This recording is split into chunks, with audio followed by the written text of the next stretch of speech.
next question is from Lake Moran Brewery on YouTube. Hey, Adam, have you brewed many Rauch beers before?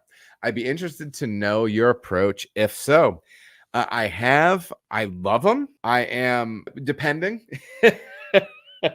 Depending on approach. And I would recommend you going back and checking out the Rauch Beer Brew Day series that I did when I was over at Cartridge. You will definitely want to check that out, but we'll still dig into it here. I prefer a Helles Rauch beer.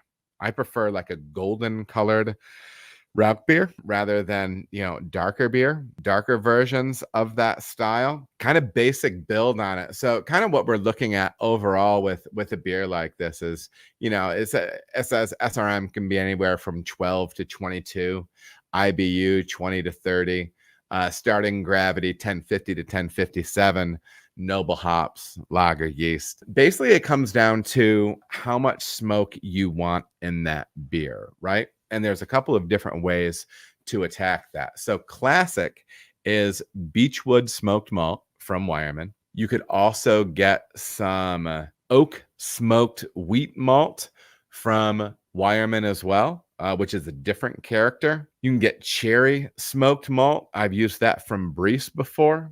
I've used that more of as an accent, though, as opposed to the star of the show.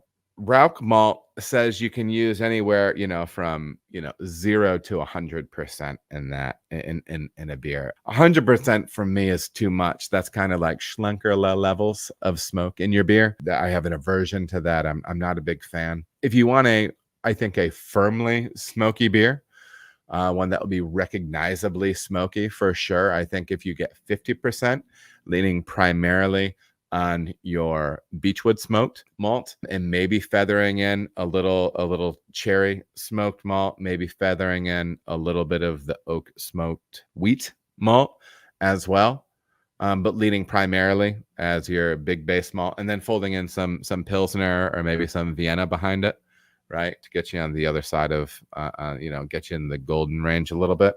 I have touched that beer up with a little bit of roast malt too, a touch, like to get a little bit deeper hue on it, to get it a little bit more in the golden. I like a little bit of residual sweetness. I personally don't like to be really, really high on the bitterness side with a lot of things.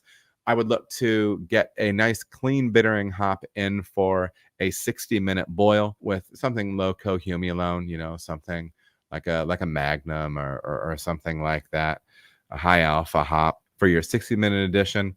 And then maybe think about like the last 5 IBU that you're using, something noble coming in at maybe 20 minutes. Maybe that's a little untraditional, maybe at 10 minutes to get you the rest of your IBU to give you a little bit of flavor, a little bit of aroma. I would like to mash a beer like that, kind of in the mid-range. If we're talking freedom degrees, we're probably talking, maybe 152, 153 degrees.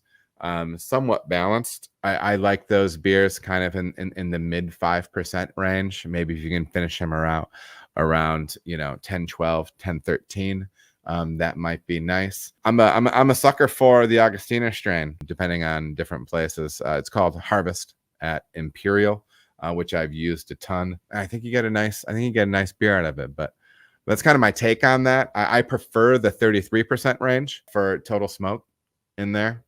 And just feather with a little cherry wood smoke if you want to, but get familiar with those malts. That'll do that stuff, and it'll help you.